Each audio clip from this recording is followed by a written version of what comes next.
चलिए, स्वागत है आप सभी लोगों का, बहुत बहुत स्वागत। ऑडिटिंग की शुरुआत करते हैं। देखिए, ऑडिटिंग समझने से पहले हमें समझना पड़ेगा कि ऑडिटर क्या होते हैं, ऑडिटिंग क्या होती है। ऑडिटर और ऑडिटिंग बार बार ये जो वर्ड है ये हमारे बार बार जो है आएंगे, तो इसलिए सबसे पहले शुरुआत करने से पहले हमें ऑडिटिंग और ऑडिटर को समझना चाहिए कि ऑडिटिंग और ऑडिटर होते क्या हैं। एक्चुअली में ऑडिटिंग को हिंदी में हम लोग अंकेक्षण बोलते हैं और ऑडिटर को हिंदी में इसे अंकेक्षक बोलते हैं। यानी ऑडिटिंग का काम करने वाले को हम लोग ऑडिटर बोलते हैं।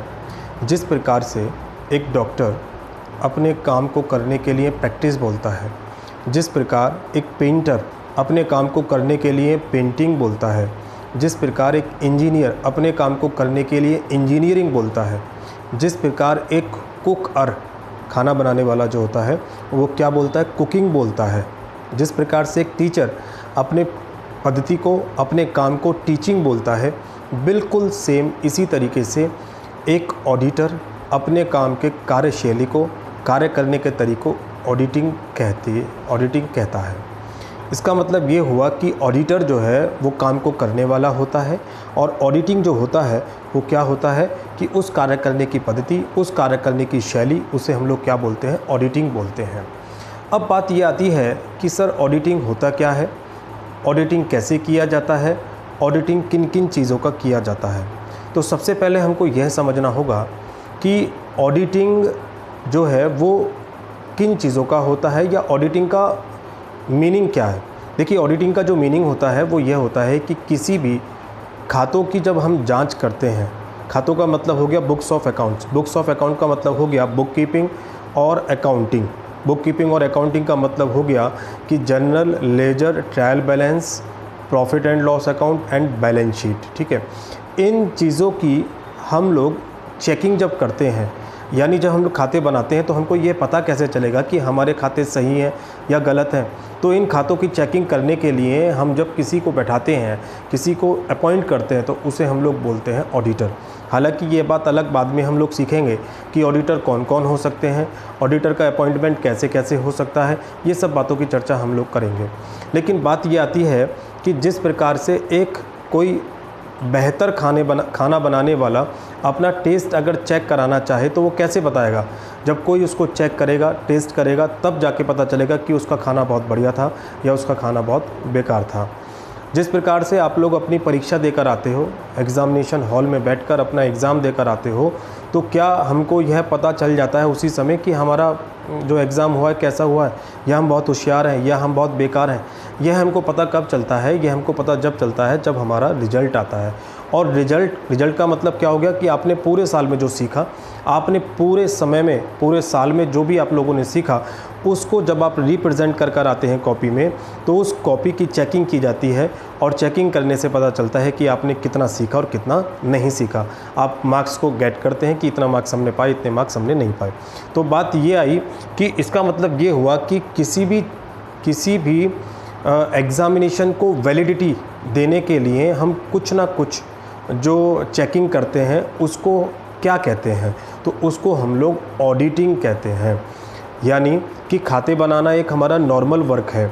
खाते सही बने हैं या गलत बने हैं, इस बात की पुष्टि कौन करेगा, इस बात का डिसीजन कौन देगा कि आपके जो बनाए गए खाते हैं वो सही हैं या गलत हैं। तो इस खाते को सही बताने के लिए कि नियम अनुसार बने हैं या नहीं बने हैं, सिद्धांतों के अनुसार बने हैं या नहीं बने हैं, इस बात की चेकिंग करने के लिए हम लोग एक सीए को अपॉइंट करते हैं।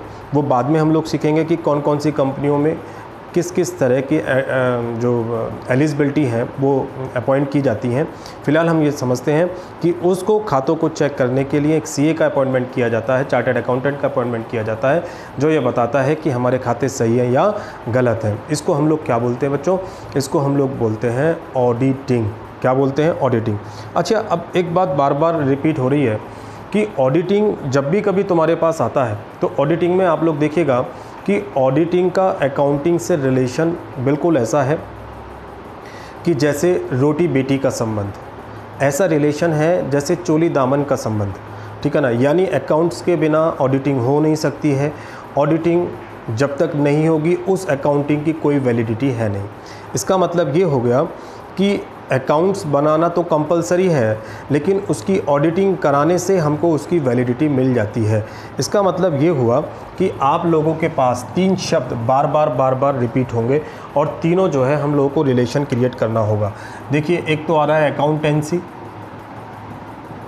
अकाउंटेंसी या accounting, after it auditing and auditor. ये 3 शब्द हैं जो हमको समझने पड़ेंगे, ठीक है। अकाउंटिंग, देखिए अकाउंटिंग क्या होता है। अकाउंटिंग से पहले हमारे पास क्या आती है? अकाउंटिंग से पहले हमारे पास आती है बुक कीपिंग। क्या आती है हमारे पास? बुक कीपिंग, ठीक है। जहाँ बुक कीपिंग ख़त्म होती है वहाँ अकाउंटिंग शुरू होती है, और जहाँ अकाउंटिंग ख़त्म होती है वहाँ से ऑडिटिंग शुरू होती है। और इन सब के काम को करने वाला कौन होता है? ऑडिटर, ठीक है ना। कहने का मतलब क्या हुआ कि हम लोग जब तक अकाउंटिंग के रूल्स एंड रेगुलेशन नहीं जानते हैं तब तक हम लोग ऑडिटिंग का काम भी नहीं कर सकते हैं। तो इसका मतलब क्या हुआ कि अकाउंटिंग और ऑडिटिंग दोनों आपस में एक दूसरे के क्या हैं? पूरक हैं, कॉम्प्लीमेंट्री हैं। जब तक अकाउंटिंग का काम नहीं हो जाता तब तक ऑडिटिंग का काम नहीं हो सकता। भाई ऑडिटिंग किसका करोगे? ऑडिटिंग खातों का ही तो करोगे, और खाते अगर आपके पास तैयार नहीं है, अगर आपके पास प्रॉपर तरीके से बुक्स तैयार नहीं है तो आप अकाउंट कैसे तैयार कर लोगे? अकाउंट आप तैयार ही नहीं कर सकते हो। तो कहने का मतलब क्या हुआ कि हम लोग क्या काम करते हैं कि सबसे पहले बुक्स ऑफ अकाउंट्स, अपने अकाउंट्स तैयार करते हैं, और उस अकाउंट्स को तैयार करने की जो प्रोसेस होती है उसको हम बुक कीपिंग और अकाउंटिंग बोलते हैं। और जब इनको वेरिफिकेशन किया जाता है, इनकी जांच की जाती है, तो उसको हम लोग क्या बोलते हैं? ऑडिटिंग बोलते हैं। ये जो ऑडिटर होता है, ये ऑडिटर के द्वारा ऑडिटिंग का कार्य किया जाता है। ऑडिटर बाहर का व्यक्ति हो सकता है, बाहर का व्यक्ति ही होता है। और बाहर के व्यक्ति की क्या क्या एलिजिबिलिटी होती है? नॉर्मल आपको ये मानना है कि एक ऑडिटर सीए होता है। एक ऑडिटर क्या होता है कि कम से कम उसके पास डिग्री कैसी होनी चाहिए? सीए की डिग्री उसके पास होनी चाहिए, ठीक है। तो यहाँ तक तो आप लोग ये समझ गए होंगे कि किस तरीके से हम लोग ऑडिटिंग का काम करने वाले हैं। अब बात ये आती है कि इस ऑडिटिंग की ज़रूरत पड़ी क्यों? ऑडिटिंग हमको ज़रूरत पड़ती क्यों है? देखो, पहले तो आपको ये समझना पड़ेगा कि हमारे जो बिज़नेस हैं, मोस्टली हम लोग 3 तरह के बिज़नेस को अपनी अकाउंटेंसी में पढ़ते हैं। फर्स्ट सोल प्रोप्राइटर, सेकंड हम लोग पार्टनरशिप पढ़ते हैं, और थर्ड हम लोग क्या पढ़ते हैं? कंपनी पढ़ते हैं। सोल प्रोप्राइटरशिप जो हम लोग पढ़ते हैं बच्चों, क्या पढ़ते हैं हम लोग? सोल प्रोप्राइटरशिप, ठीक है। दूसरा पार्टनरशिप, और तीसरा क्या पढ़ते हैं हम लोग? कंपनी। ये जो सोल प्रोप्राइटरशिप होता है ये एक लिमिटेड कैपिटल वाला बिज़नेस होता है, यानी कि जिसमें बहुत कम कैपिटल लगती है, बहुत कम लेबर लगती है, और जिसका स्केल जो होता है, स्केल का मतलब हो गया कि जिसका जो एरिया होता है वो भी बहुत कम होता है, उसको हम लोग क्या बोलते हैं? सोल प्रोप्राइटर, एकल व्यापार। हालांकि इंडिया के अंदर सबसे ज़्यादा बिजनेस जो पाए जाते हैं वो सोल प्रोप्राइटर के पाए जाते हैं। वो उसका लड़का या उसका भैया उस बिज़नेस को करना शुरू कर देते हैं, तो उसे हम लोग क्या बोलते हैं? Sole proprietor. पार्टनरशिप की बात करें तो पार्टनरशिप में क्या होता है कि जब 2 या 2 से अधिक लोग मिलकर किसी काम को करते हैं तो उसे हम लोग क्या बोलते हैं? उसे हम लोग पार्टनरशिप बोलते हैं, ठीक है। तो इसके बाद हमारा इससे भी बड़ा बिजनेस अगर करना होता है तो वो क्या हो जाता है? कंपनी हो जाता है। क्या हो जाता है? कंपनी। तो ध्यान में रखना है कि सोल प्रोप्राइटर के बिजनेस के लिए हमको ऑडिटिंग कराना कंपलसरी नहीं है। क्या नहीं है? कंपलसरी नहीं है, वॉलंटरी है, ऐच्छिक है। आप चाहें तो करा सकते हैं और चाहें तो नहीं करा सकते, ये तुम्हारे ऊपर डिपेंड करता है। किसी का बिजनेस बहुत बड़ा है, उसे लगता है कि हमें ऑडिटिंग करानी चाहिए तो करा सकता है, ठीक है ना, सीए के द्वारा करा सकता है। लेकिन लॉ में ऐसा कोई रूल्स एंड रेगुलेशंस लिखा हुआ नहीं है कि सोल प्रोप्राइटर ने अगर ऑडिटिंग नहीं कराया तो उसका बिजनेस आगे नहीं चल सकता, या उसको कोई लोन पास नहीं हो सकता है, या वो टैक्स फॉलो नहीं कर सकता है, ठीक है। तो ये वॉलंटरी है, ठीक है ना, कंपलसरी नहीं है, ऐच्छिक है। चाहे तो करा सकता है और चाहे तो नहीं करा सकता है। इसके बाद हमारे पास आता है पार्टनरशिप, ठीक है। पार्टनरशिप की अगर बात करें स्टूडेंट्स, तो पार्टनरशिप के लिए भी ये लिखा हुआ है कि पार्टनरशिप में भी अगर तुम लोग चाहो तो करा सकते हो, चाहो तो नहीं करा सकते हो। इसका मतलब ये हुआ कि यहाँ भी कैसा है, तुम्हारा वॉलंटरी है, चाहो तो करा सकते हो और चाहो तो नहीं करा सकते हो। लेकिन भारतीय कंपनी अधिनियम, Indian company act 1956, revised act 2013 के अकॉर्डिंग, अगर कोई भारत के अंदर कंपनी है और वो रजिस्टर्ड कंपनी है जिसका भारतीय कंपनी अधिनियम 2013 के तहत रजिस्ट्रेशन हुआ है, उसको अपने खातों का ऑडिट ज़रूर कराना पड़ेगा। कंपलसरी है। क्या है उसके लिए? कंपलसरी है। क्या है? कंपलसरी है बच्चों। इसका मतलब क्या हुआ कि यहाँ पर कंपनी के लिए हमें खातों का ऑडिट कराना ज़रूर पड़ता है। और एक ऑडिटर कौन हो सकता है? एक ऑडिटर हो सकता है CA, चार्टर्ड अकाउंटेंट। यानी कि एक कंपनी तभी वैलिड हो सकती है या उसके खाते तभी वैलिड हो सकते हैं जब चार्टर्ड अकाउंटेंट ने उसको ऑडिटिंग कर दिया हो, यानी उसको चेकिंग कर दिया हो, तो उसको हम लोग क्या बोलते हैं? ऑडिटिंग बोलते हैं। इसका मतलब क्या हुआ कि यहाँ के लिए ज़रूरी नहीं है, यहाँ के लिए ज़रूरी नहीं है और यहाँ के लिए अनिवार्य है, कंपलसरी है। ठीक है, तो ये बात समझ में आ गई आप लोगों को कि हम लोगों को क्या करना है कि क्वेश्चन अगर बनता है हम लोगों से कि क्या सोल प्रोप्राइटर के लिए हमें ऑडिटिंग कराना ज़रूरी है, तो आप लोग कह सकते हैं ज़रूरी नहीं है, ऐच्छिक है, वॉलंटरी है। पार्टनरशिप के लिए कंपलसरी है क्या? नहीं। हाँ, कंपनी के लिए कंपलसरी है। कंपनी जब तक अपने खातों की ऑडिट नहीं कराएगी तब तक आगे नहीं चल सकती है। ठीक है, यहाँ तक क्लियर है आप लोगों को। इसके बाद अब ये बात आती है कि हमें ऑडिटिंग की ज़रूरत पड़ी क्यों, हम ऑडिटिंग क्यों करना चाहते हैं। देखो, ये तो यहाँ से तुम्हारे दिमाग में क्लियर हो जाना चाहिए कि जब जब बिजनेस का स्केल छोटा था तब तब हमें ऑडिटिंग की ज़रूरत नहीं थी, क्योंकि कंपनी का जो एरिया है, कंपनी का जो स्केल है वो सबसे ज़्यादा होता है और कंपनी का स्केल इतना ज़्यादा होता है कि इनसे बहुत ज़्यादा अनलिमिटेड मेंबर इसके अंदर हो सकते हैं। तो इसका मतलब ये हो गया कि जहाँ पर तुम्हारे अकाउंट्स छोटे हैं, जहाँ पर तुम बारीकी से अपने खातों पे पकड़ रख सकते हो, जहाँ पर जालसाजी को आप आसानी से पता कर सकते हो, जहाँ पर फ्रॉड और एरर को आप आसानी से ढूंढ सकते हो, जहाँ तक आप लोगों की निगाह जा सकती है, तो वहाँ पर ऑडिटिंग को कराना ज़रूरी नहीं होता। ये निकल कर आ रहा है, ये मैं नहीं कह रहा हूँ, हालांकि लॉ कह रहा है इस तरीके से। तो इसका मतलब क्या हुआ कि हमें जो ज़रूरत पड़ी, यानी हम लोग इसको नीड कह सकते हैं, नीड कह सकते हैं, या हम लोग इसको ये भी कह सकते हैं कि need of auditing, need of auditing की ऑडिटिंग की ज़रूरत हमें क्यों पड़ी। तो पहला पॉइंट क्या निकल कर आएगा ऑडिटिंग की ज़रूरत का हमें? सबसे पहले बच्चों कि बिजनेस ऑर्गेनाइजेशन। बिजनेस ऑर्गेनाइजेशन का मतलब हो गया व्यापारिक संगठन, यानी व्यापारिक संगठन की नेचर। अगर व्यापार आपका बहुत बड़े लेवल का है तो आप लोगों को ऑडिटिंग करानी चाहिए। अगर आपका व्यापार बहुत छोटा है तो ऑडिटिंग कराने की ज़रूरत नहीं है। इसका मतलब क्या हुआ कि धीरे धीरे व्यापार बढ़ते गए। आज तो आप लोग जानते हो मल्टीनेशनल कंपनियां और बहुत बड़े बड़े बिजनेस हमारे इंडिया के अंदर भी हो रहे हैं, पूरे वर्ल्ड में भी हो रहे हैं। इसलिए ऑडिटिंग क्या हो गई, बहुत ज़्यादा ज़रूरत, बहुत ज़्यादा कंपलसरी हो गई है। ठीक है, दूसरे नंबर की बात करें तो इंडस्ट्रियल रेवोल्यूशंस। ठीक है ना, इंडस्ट्रियल रिवोल्यूशंस का मतलब औद्योगिक क्रांति हुई। औद्योगिक क्रांति जब हुई 1800 शताब्दी के आसपास इंग्लैंड में औद्योगिक क्रांति हुई, और इंग्लैंड में जब औद्योगिक क्रांति हुई तो उद्योग धीरे धीरे डेवलप होने लगे। उद्योग डेवलप होने का मतलब, इंडस्ट्री डेवलप होने का मतलब प्रोडक्शन ज़्यादा होने लगा। प्रोडक्शन ज़्यादा होगा तो मैन्युफैक्चर ज़्यादा होगा, मैन्युफैक्चर ज़्यादा होगा तो आपकी इंडस्ट्री ज़्यादा खुलेंगी, इंडस्ट्री ज़्यादा खुलेंगी तो मार्केटिंग ज़्यादा होगी, मार्केटिंग, यानी कुल मिला के आपका जो स्केल है वो बहुत ज़्यादा बढ़ गया। जब बहुत ज़्यादा आप लोगों की मार्केटिंग बढ़ गई, इंडस्ट्री बढ़ गई, बिजनेस बढ़ गया, तो आप लोगों को लगा कि हम लोगों को ऑडिटिंग ज़रूर करनी चाहिए। तो इसलिए एक कारण ये भी हो सकता है इंडस्ट्रियल रेवोल्यूशंस के कारण से भी हमें ऑडिटिंग की ज़रूरत पड़ी।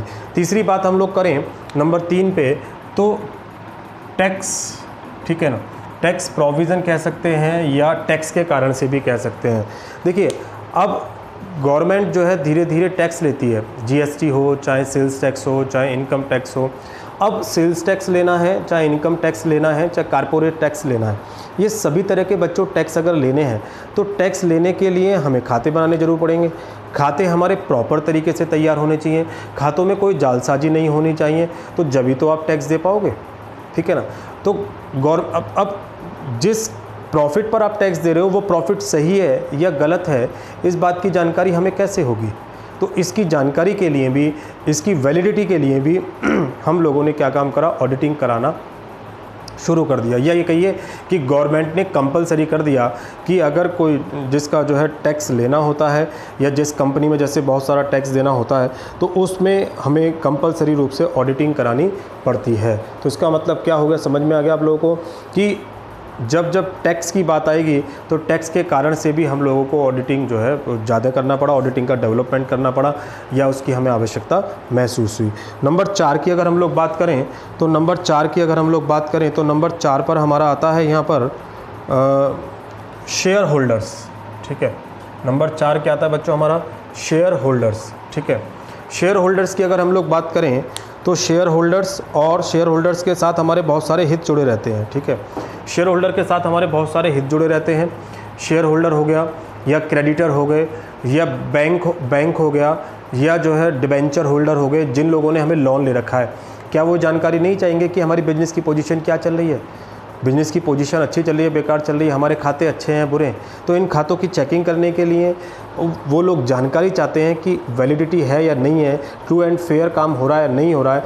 इस कारण से भी हमें लगता है कि हम लोगों को ऑडिटिंग की ज़रूरत पड़ी।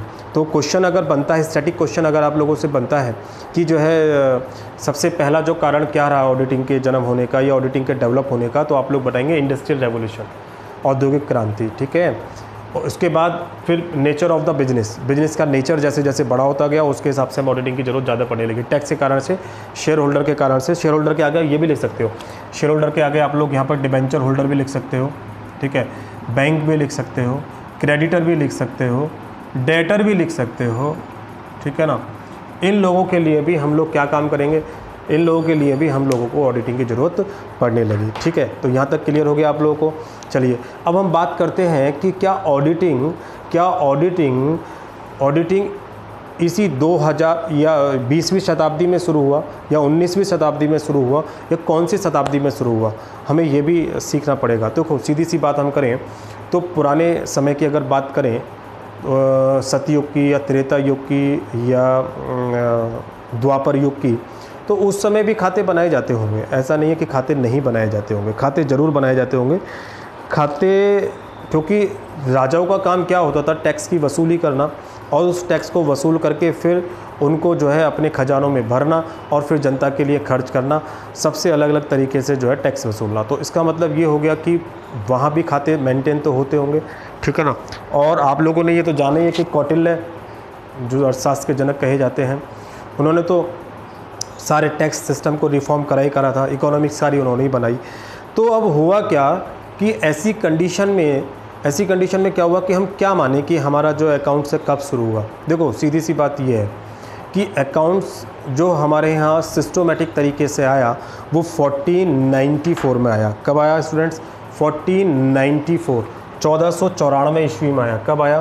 1494 में। ठीक है ना, 1494 ईस्वी में यह माना जाता है कि लुकियास पेसियोली, क्या नाम? Lucas Pacioli. ठीक है, लुकियास पेसियोली ने डबल एंट्री सिस्टम बनाया। क्या बनाया? Double entry system. इसका मतलब इससे पहले भी अकाउंट बनते थे लेकिन वो अकाउंट सिस्टोमेटिक तरीके से नहीं होते थे। अकाउंट्स को सिस्टोमेटिक तरीके से बनाने का जो श्रेय जाता है वो किसको जाता है? लुकास पेसियोली को जाता है। किसको जाता है? लुकास पेसियोली को। 1494 ईस्वी में लुकास पेसियोली ने डबल एंट्री सिस्टम को जन्म दिया, जो कहाँ के रहने वाले थे? इटली के वेनिस शहर के रहने वाले थे। कहाँ के रहने वाले थे? इटली के वेनिस शहर के रहने वाले थे। इटली के वेनिस शहर के रहने वाले थे लुकास पेसियोली ने, जिन्होंने पहली बार डबल एंट्री सिस्टम बनाया। इसका मतलब क्या हुआ? तुमसे क्वेश्चन बने कि डबल एंट्री सिस्टम की खोज किसने की? लुकास पेसियोली ने की। कौन से सन में की? 1494 में की। कहाँ के रहने वाले थे? कौन से शहर के रहने वाले थे? इटली के वेनिस शहर के रहने वाले थे। इसका मतलब ये हुआ कि जब अकाउंट्स यहाँ से शुरुआत हुई प्रॉपर तरीके से, तो ऑडिटिंग की शुरुआत भी यहीं से होनी चाहिए थी। ठीक है ना, क्योंकि इससे पहले जब अकाउंट्स ही अभी आप लोगों ने भी यही तो समझा कि बिना अकाउंटिंग के ऑडिटिंग हो नहीं सकती है। ठीक है, तो पहले ऑडिटिंग, खाते बनने ज़रूरी हैं और फिर खातों की जांच होनी ज़रूरी है। तो इसका मतलब क्या हुआ कि इटली के वेनिस शहर में जब इन्होंने इसको बना दिया डबल एंट्री सिस्टम को, तो खाते हमारे सिस्टोमेटिक तरीके से बनने तैयार हो गए। इसका मतलब ये हुआ कि ऑडिटिंग भी हमारी तभी से शुरू हो गई। हालांकि कोई सर्टिफाइड डेट नहीं है। सर्टिफाइड डेट की बात करें तो वो 1800 ईस्वी के बाद की होती है, इंडस्ट्रियल रेवोल्यूशंस के बाद की होती है।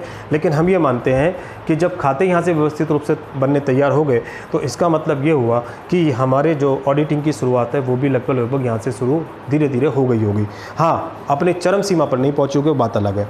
अब बात ये आती है कि सर ठीक है, अकाउंटिंग की शुरुआत प्रॉपर तरीके से यहाँ से हो जाती है, अकाउंटिंग की शुरुआत यहाँ से हो जाती है, तो इसके बाद हम लोग ये भी समझना चाहेंगे कि फिर ऑडिटिंग शब्द कहाँ से आया। देखिए, ऑडिटिंग शब्द की अगर हम लोग बात करें तो ऑडिटिंग शब्द जो है वो ऑडिटिंग जो शब्द है वो लैटिन वर्ड से लिया गया है। कौन से वर्ड से लिया गया है? लैटिन वर्ड से लिया गया है। ठीक है, लैटिन वर्ड से लिया गया। और लैटिन वर्ड के कौन से शब्द से लिया गया है? ऑडिटिंग ऑडायर शब्द से लिया गया। ठीक है, AUDIRE, ऑडायर। ठीक है ना, हिंदी में इसको क्या बोलते हैं? अडायर। ठीक है, अडायर का मतलब होता है टू हियर। क्या होता है इसका मतलब? टू हियर, जिसको हम लोग बोलते हैं सुनना। क्या बोलते हैं जिसको हम लोग? सुनना। यानी कहने का मतलब क्या हुआ कि अडायर शब्द की जो ऑडिटिंग शब्द की उत्पत्ति है वो कौन से शब्द से होती है? अडायर शब्द से होती है। अडायर को कहते हैं हम लोग टू हियर, जिसका हिंदी में तात्पर्य होता है सुनना। ऐसा होता था कि जो न्यायाधीश लोग होते थे, खाता बनाने वाले जो होते थे, खाता बना के लाए और उनको न्यायाधीश या राजा लोग उनको सुनते थे कि वो खाता कैसे बना के लाए हैं। तो इस प्रोसेस को जो कहते थे सॉरी,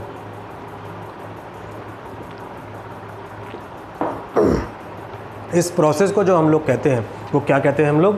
ऑडिटिंग। ठीक है ना, यानी ऑडिटिंग का मतलब क्या हुआ कि उन्होंने जो शब्द लिया टू हियर का मतलब क्या लिया कि जब खाते बनाकर आते थे, जो लेखापाल खाते बनाकर लाए तो उनको सुनता कौन था? उनको सुनने वाला जो होता था वो ऑडिटर कहा जाता था। उनको सुनने वाले न्यायाधीश कहे जाते थे।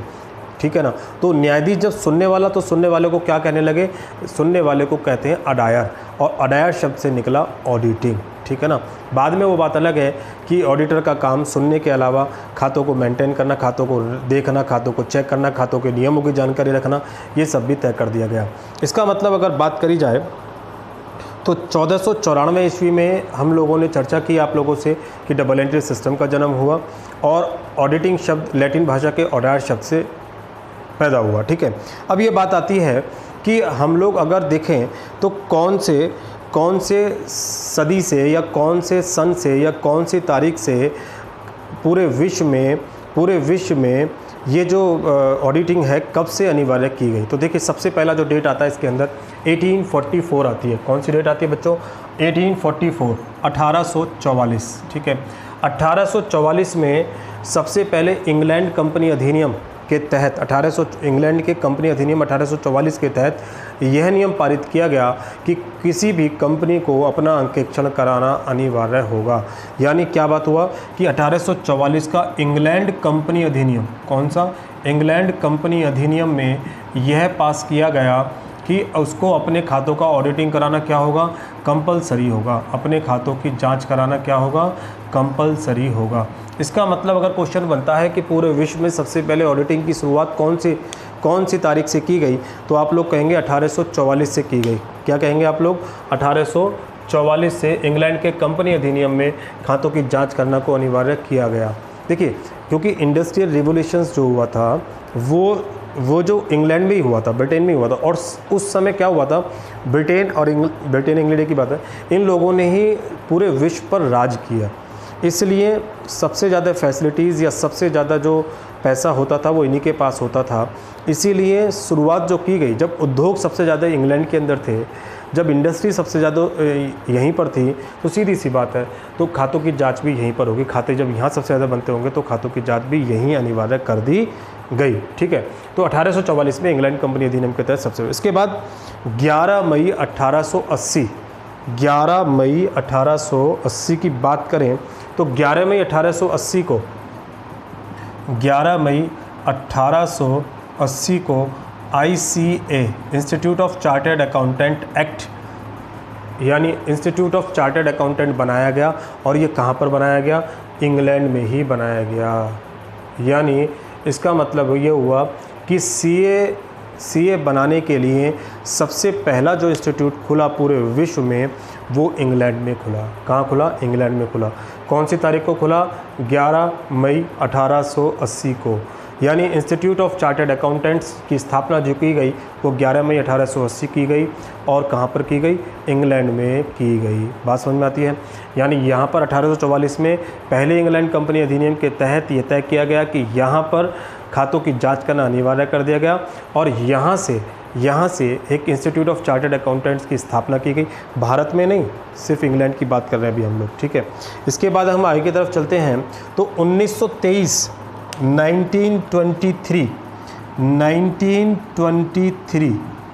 शायद जनवरी है, ठीक है ना। तो जनवरी 1923 को, यानी जनवरी 1923 में एक इंस्टीट्यूट और खोला गया, ठीक है ना। एक इंस्टीट्यूट और खोला गया जिसका नाम British association of accounting and auditor. क्या नाम रखा गया? British association of accounting and auditor. यहाँ से भी जनवरी 1923 से यहाँ पे एक और संस्था खुली जिसमें यहाँ भी सीए की पढ़ाई कराई जाने लगी। यहाँ भी सीए की इंस्टीट्यूट या सीए को सिखाया जाने लगा।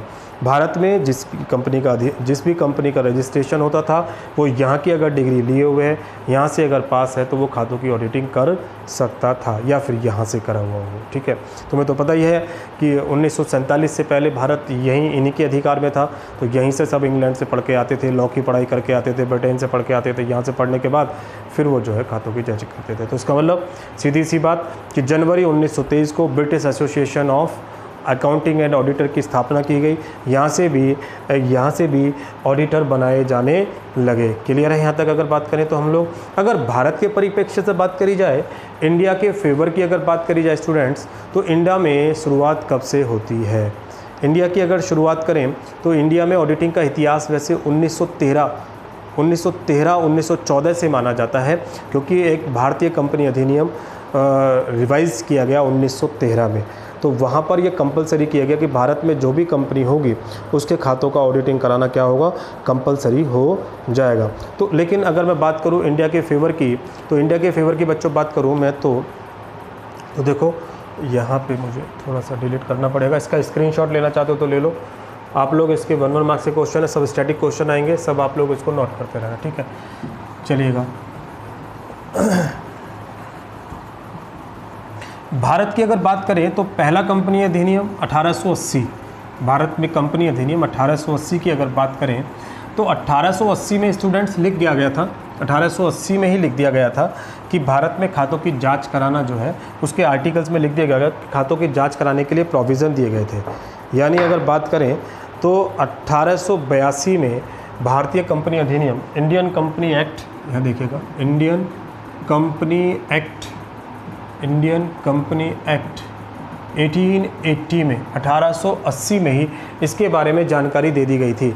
इंडियन कंपनी एक्ट 1880 में क्या जानकारी दी गई थी? जानकारी ये दी गई थी कि जो भी ऑडिटिंग होगा, 1882 कर लीजिएगा, जो भी ऑडिटिंग होगा कंपनी का ऑडिटिंग कराना कंपलसरी होगा। कंपनी का ऑडिटिंग क्या होगा? कंपलसरी होगा। क्या होगा स्टूडेंट? कंपलसरी होगा। इंडियन कंपनी एक्ट 1882 में यह तय कर दिया गया कि कंपनी का ऑडिटिंग कराना क्या होगा? कंपलसरी होगा, ठीक है। अब इसमें क्या क्लाउज डाला गया? पूरी तरीके से देखिए, पूरी तरीके से नहीं डाला गया, कुछ क्लाउज डाले गए। क्या क्लाउज डाले गए? वो क्लाउज ये डाले गए कि इसका जो क्लाउज था वो ये था कि फर्स्ट शेड्यूल, इसके फर्स्ट शेड्यूल में, इसका जो कंपनी एक्ट बना उसके फर्स्ट शेड्यूल में यानी प्रथम अनुसूची में टेबल ए थी, टेबल ए, और उसके अंदर सेक्शन नंबर जो था वो 83 से 94 तक। कहाँ तक बच्चों? 83 से 94 तक क्या लिखा गया? 83 से 94 तक कहा गया कि ऑडिटिंग से रिलेटेड क्लाउज डाली गई, ठीक है।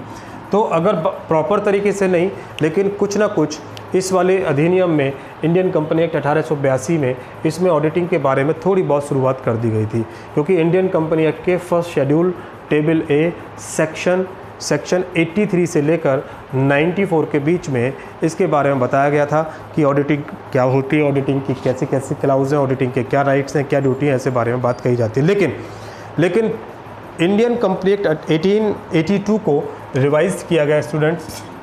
इंडियन कंपनी एक्ट 1913 1913 अगर बात करी जाए, 1913 के अधिनियम जो ये अप्लाई किया गया वो 1 अप्रैल 1914 से अप्लाई किया गया, यानी 1 अप्रैल 1914 से इसने काम करना शुरू कर दिया गया।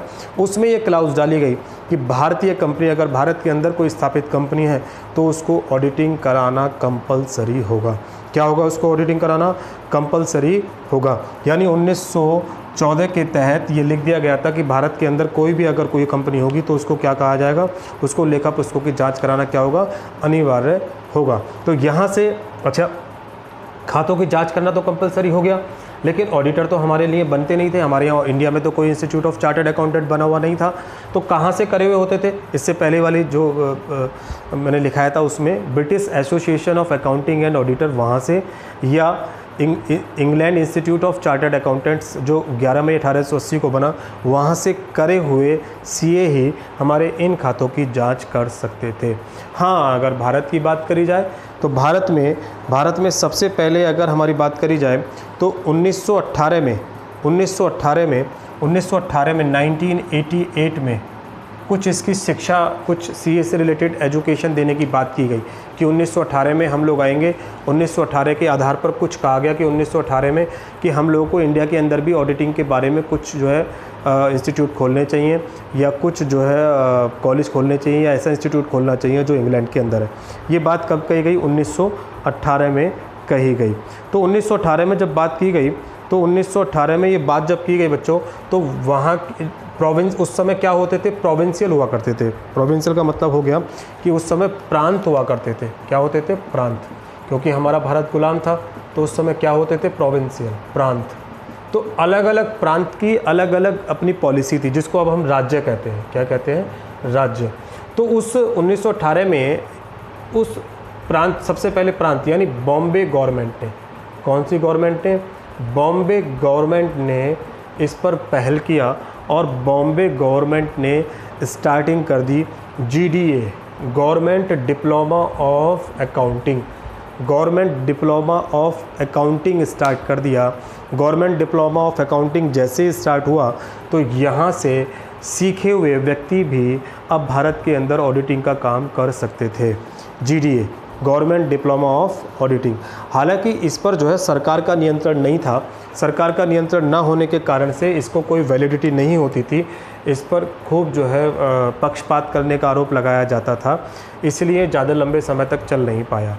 GDA जो है, GDA पर क्योंकि केंद्रीय सरकार का अधिकार इस पर था नहीं, राज्य सरकार के अधीन आती थी और प्राइवेट लोगों के हाथ में था, तो GDA जो डिप्लोमा मिलता था वो असक्षम लोगों को भी मिल जाता था और साथ में कुछ जो है इसमें पार्शियलिटी भी की जाती थी। इसलिए GDA को ज़्यादा पहल हमारे इंडिया के अंदर नहीं दी जाती थी। खैर 1932 में सरकार का इस पर पूर्ण नियंत्रण हो गया। 1932 में 1932 में सरकार का इस पर पूर्ण नियंत्रण हो गया, लेकिन उसके बावजूद भी क्योंकि यह शिक्षा अधूरी थी, प्रॉपर तरीके से इस पर कोई काम नहीं किया जाता था, इसलिए भी जब भी कोई हमारे सुधार इंडिया के अंदर नहीं आया। जब इन तमाम बातों को देख लिया गया तो भारत में फिर हमारे यहाँ CC देसाई की एक समिति बनाई गई 1949 में। 1948 में CC देसाई, ध्यान रखेंगे शब्द CC देसाई, एक समिति बनाई गई। CC देसाई समिति को एक रिपोर्ट जारी करने के लिए आदेश दिया गया कि आप ये बताएं कि भारत में इंस्टीट्यूट ऑफ चार्टर्ड अकाउंटेंट्स जो इंस्टीट्यूट है वो कहाँ खोला जाए, किन आधारों पर खोला जाए, उसकी कितनी ज़रूरत है। एक कमेटी बनाई और उस कमेटी का अध्यक्ष बनाया गया CC देसाई को। इनसे कहा कि इसकी रिपोर्ट तैयार की जाए। इन्होंने अपनी रिपोर्ट दे दी 1949 में। 1949 में इन्होंने अपनी रिपोर्ट दे दी। क्या दे दी बच्चों? 1949 में इन्होंने रिपोर्ट दे दी। 1949 में इन्होंने रिपोर्ट दी 1949 में, और 1949 में ही हमारे यहाँ institute of chartered accountants act की स्थापना की गई।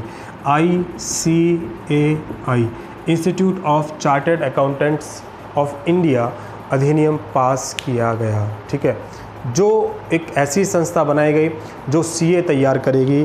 कैसी संस्था बनाई गई? एक ऐसी संस्था बनाई गई जो सीए तैयार करेगी, और यह संस्था किसी के अधीन नहीं थी, ना तो केंद्र सरकार के न राज्य सरकार के। इसको पूर्णतः स्वायत्त प्राप्त था, यानी फ्री ऑटोनॉमी थी इसे। कैसी ऑटोनॉमी थी? Free autonomy. कैसी ऑटोनॉमी थी? फ्री ऑटोनॉमी, ठीक है। यानी इस पर किसी का कोई अधिकार नहीं था, बिल्कुल स्वतंत्र थी और अपना डिसीजन अपने आप लेती थी। अपने सीए का लेवल बना रखना इनके ही जिम्मेदारी सौंप दी गई। किस समिति ने सिफारिश की? सीसी देसाई की समिति की सिफारिश पर इंस्टीट्यूट ऑफ चार्टर्ड अकाउंटेंट्स की स्थापना की गई। कौन से सन में बना इंस्टीट्यूट ऑफ चार्टर्ड अकाउंटेंट्स? 1949 में। जिसने काम करना जो शुरू किया 1 जुलाई 1949, 1 जुलाई 1949 से इसने काम करना शुरू कर दिया, ठीक है। इसी 1 जुलाई को ध्यान रखेंगे। 1 जुलाई से मुझे ध्यान आया, 1 जुलाई को ही हमारा जीएसटी डे बनाया जाता है। कौन सा डे बनाया जाता है? जीएसटी डे, ठीक है। और 1 जुलाई को ही हमारा सीए डे बनाया जाता है। कौन सा डे बनाया जाता है? CA day. अगर क्वेश्चन बन जाए कि जीएसटी डे कौन सी डेट को बनाया जाता है? 1 जुलाई को। या सीए डे कौन सी डेट को बनाया जाता है? 1 जुलाई को। वो किस लिए बनाया जाता है? वो इसलिए बनाया जाता है क्योंकि हमारे भारत का जो institute of chartered accountants act बना वो कब बना? हमारा 1 जुलाई को बना। इसीलिए ये दिन भी हमारे 1 जुलाई को ही तैयार किए जाते हैं, 1 जुलाई के हिसाब से बनाए जाते हैं, ठीक है। कैसी संस्था थी हमारी ये? फ्री ऑटोनॉमी संस्था थी। यहाँ से सीए बनने तैयार हो गए। और अच्छा, ये जो सीए बनते थे तो सीए बनने के लिए इसकी पूरी एजुकेशन, इसकी पूरी प्लानिंग, ये सब इसी कमेटी ने करी। कैसे बनेंगे सीए, क्या इसकी पढ़ाई रहेगी, क्या स्टैंडर्ड रहेगा, इंडिया के अंदर कैसे काम करेगा, ये सब काम इस समिति ने बनाए और इस चार्टर्ड एक्ट के तहत ये सब पास किया गया। हाँ, institute of chartered accountant acts का कभी कभी हेड ऑफिस पूछ लेता है। इसका हेड ऑफिस कहाँ पर है बच्चों? दिल्ली। कहाँ पर है? दिल्ली में इसका हेड ऑफिस है। दिल्ली में इसका हेड ऑफिस है, ठीक है। तो ये हमने पूरा थोड़ा हिस्टोरिकल बैकग्राउंड पढ़ा इंस्टीट्यूट ऑफ चार्टर्ड अकाउंट का, ऑडिटिंग का थोड़ा सा, ठीक है। बाकी चर्चा आपकी नेक्स्ट क्लास में करेंगे। इसको ही काफ़ी समझना, ठीक है। बहुत बहुत धन्यवाद आप सभी लोगों का।